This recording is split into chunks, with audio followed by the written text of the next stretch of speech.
Sugeng bocah-bocah, assalamualaikum warahmatullahi wabarakatuh. Tinta meniko, ayo sinau ulangan papat dunyo saisini.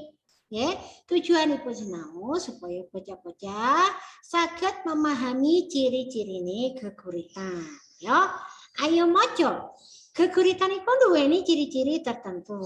Ciri-ciri ini geguritan bakal kebabak ing isor iki. Nomor siji ora kaiket dening patokaning kang gumatung. Nomor loro migunakake tembung-tembung pilihan utawa diksi. Nomor telu cacahe lare utawa gatra saben sapada utawa bait ora katemtokake. Nomor papat cacahe padha utawa bait bebas, nggih. Nomor 5 pungkasane lare unine bebas. Nomor 6 isine mentes lan ngamut piwulang becik. Nomor 7 trakadhang gunakake purwa kanthi basa swara lan sastra, ya.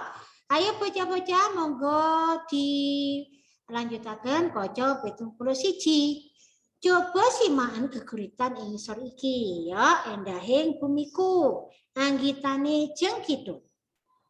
Delengen kae konco, tegal sawah sing ombo, kebak tetuhan kang subur, nyoto Indonesia negeri kang makmur. Ayo podo dijogo, ojo ninggal prayetno, dimen lestari lingkungan niro. Ojo nganti keton buri, ilang musno tanpa siso, endahing bumi mung kari cerita. Yen sampun bocah-bocah monggo dilanjut kaca 72 ya. Ayo mangsuli.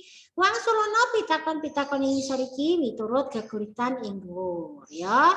Nah iki nomor 1, apa ira-irane geguritan ing dhuwur? Ira-irane iku yaiku judul ya.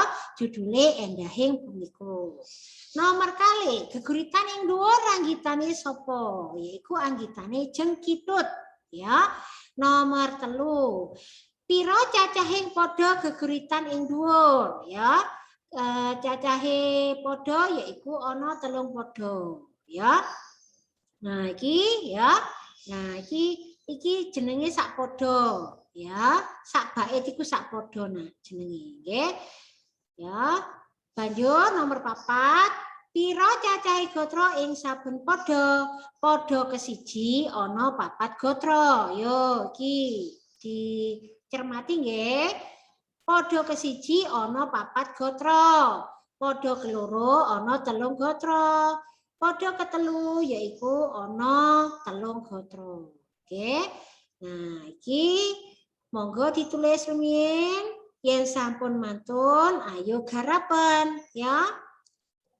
Ayo garapan TTS ing isor iki miturut andaran lan geguritan sing wis kok sinaoni ya. Iku jenenge TTS teka-teki silang nggih. Nah, iki mendatar ya. Nomor 1 ditulis ing kene dhisik supaya apa? Ya supaya ben luwih gampang nggih, luwih gampang yen mangsuli pitakon. Nomor 1, tembung lingga gurit diarani geguritan. Nomor 2, geguritan mesti ngamot piwulang becik. Nggih.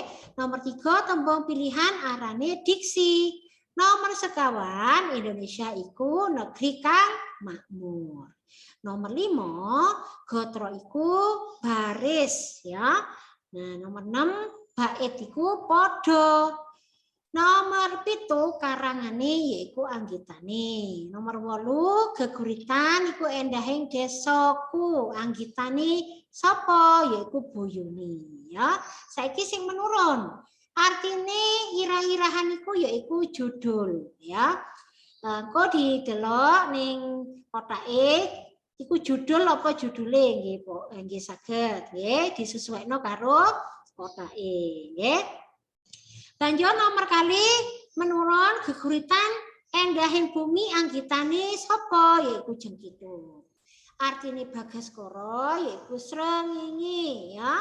Nomor 4 pungkasane lare titik-titik bebas yaitu unine bebas ya. Nomor 5 artine makarya yaiku kerja. Geguritan ing basa Indonesia iku arane puisi.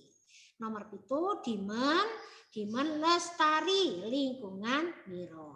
Ya, aja lali engko bocah-bocah yen sampun ditulis dhateng mriki monggo disalin ing kotak-kotak iki.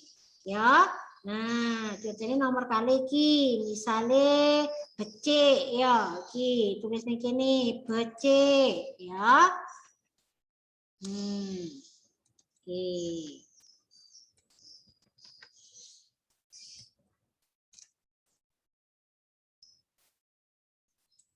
Nah, ya. Nah, bocah-bocah, monggo mangke ditulis ing kene nggih. Wangsulan iki sing mau wis digoleki ditulis ing kotak-kotak ing ngisor iki. Aja lali mangke diupload ing Google Classroom mulai kaca 72 menika nganti kaca 73. Diupload ing Google Classroom banjur mangke di foto rumen nggih banjur mangke di-upload ing Google Classroom nggih. Matur nuwun sanget dinten menika sampun sinau bebarengan kali Bu Silvi nggih. Bu Silvi undur diri. Wassalamualaikum warahmatullahi wabarakatuh.